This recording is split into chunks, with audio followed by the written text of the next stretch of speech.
Hello! Rama பூ போட்டு அனைவரும் ஆரோக்கியமாக, சந்தோஷமாக, நிம்மதியாக இருப்பீர்கள் என்று நம்புகிறேன். இப்போது தபோவனம் ஸ்ரீ சத்யசாயி சச்சரிதம். பகவான் ஸ்ரீ சத்யசாயி பாபாவின் புனிதமான வாழ்க்கை பயணம். அத்தியாயம் 11 தொடரும். எனக்காக ஒரு சொட்டு கண்ணீர் விடு. இது 1976 நடந்தது. சுவாமி பிருந்தாவனத்தில் இருந்தார். பல என்ஜினியர்கள் சில கட்டிட திட்டங்களை கையில் வைத்துக்கொண்டு அங்கும் இங்கும் சென்று கொண்டிருந்தனர். ஸ்ரீ சத்யசாயி அங்கு கூடியிருந்தவர்களுக்கு தரிசனம் கொடுக்க வந்தார். அவரை சுற்றி கூடியிருந்த மாணவர்களை பார்த்து அவர் கூறினார், டியர் பாய்ஸ், நான் உங்களுக்காக ஒரு ஹாஸ்டல் கட்ட ஏற்பாடு செய்திருக்கிறேன். அது வசதியான அறைகள் கொண்டதாக இருக்கும்.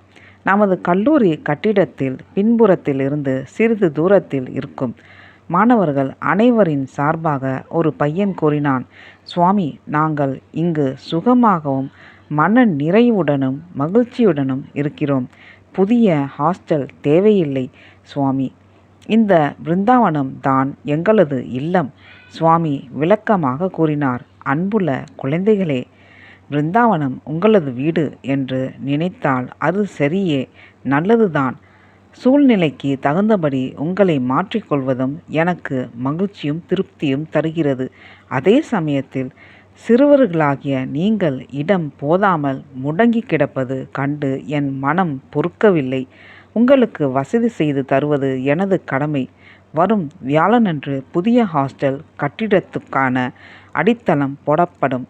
இவ்வாறு கூறிவிட்டு தனது தரிசனத்துக்காக காத்து கொண்டிருக்கும் பக்தர்களை ஆசீர்வதிக்க போர்ட்டிகோவை கடந்து அவர்கள் கூடியிருக்கும் வெட்ட வெளியை நோக்கி சென்றார்.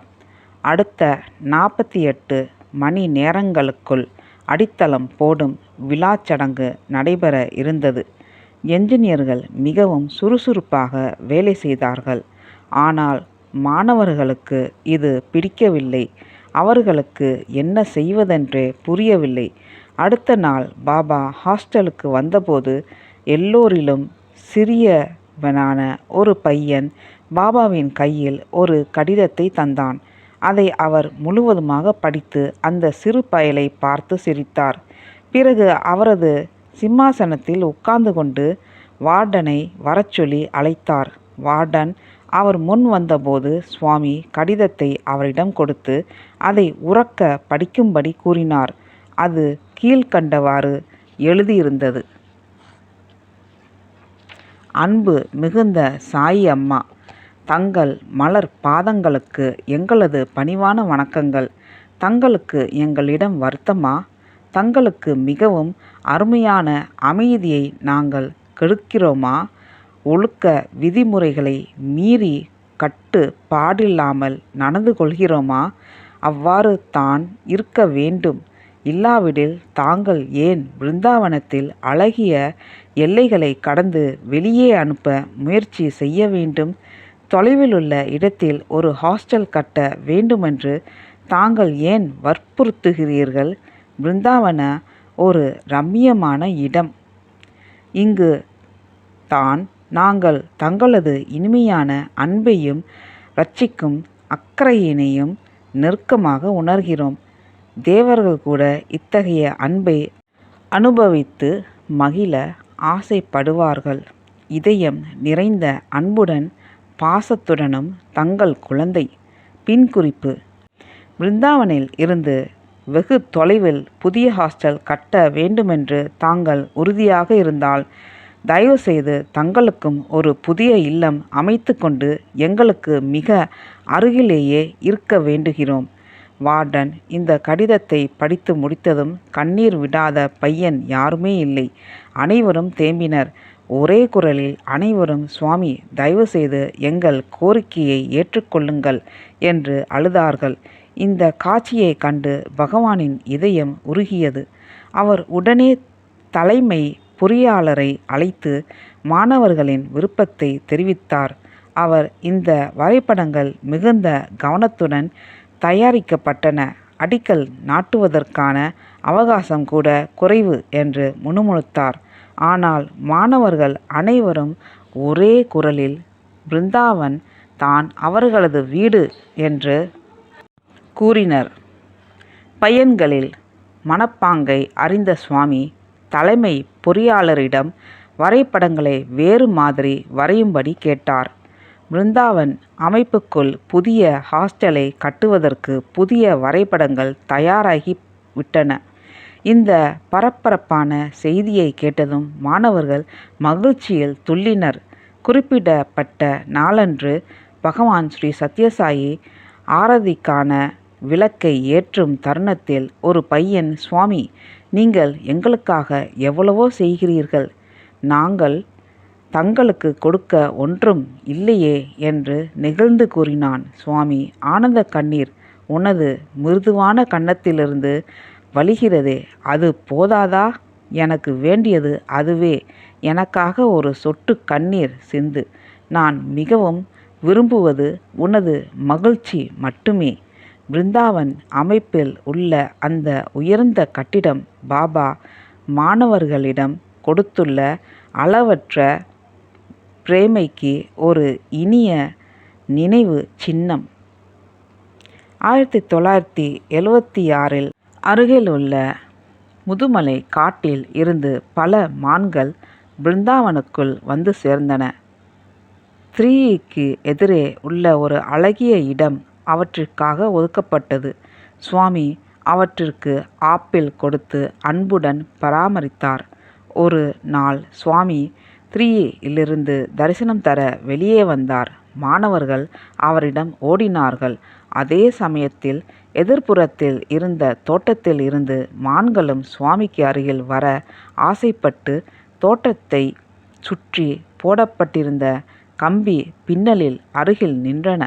பாபா அன்புள்ள குழந்தைகள் ஒரு புறம், அன்பு மிகுந்த மான்கள் மறுபுறம் ஆக இரண்டும் சேர்ந்த மனம் மயக்கும் காட்சியை ரசிக்க அருகில் இருந்த பக்தரின் கவனத்துக்கு கொண்டு வந்தார்.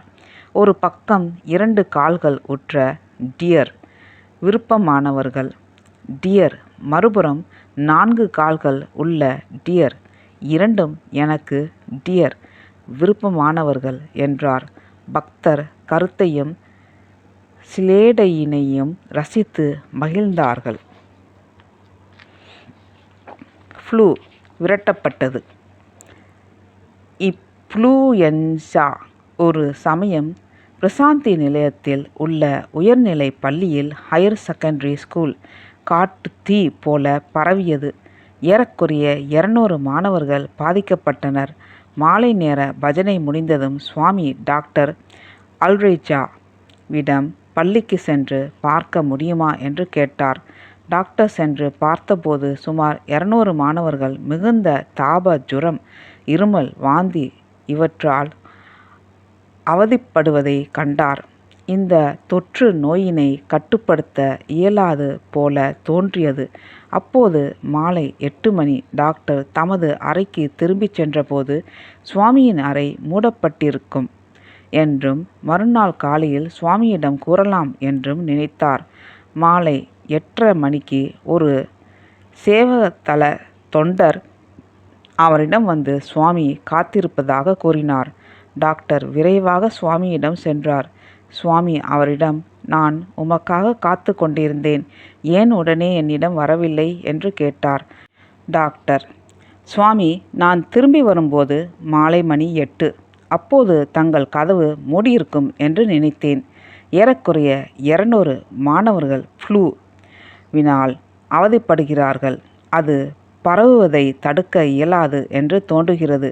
எந்த மருந்தினாலும் இனி பயனில்லை என்று தோன்றுகிறது. தாங்கள் மட்டும்தான் அவர்களை காப்பாற்ற இயலும். மறுநாள் காலை சுவாமி பள்ளிக்கூடத்துக்கும் மருத்துவமனைக்கும் சென்றார்.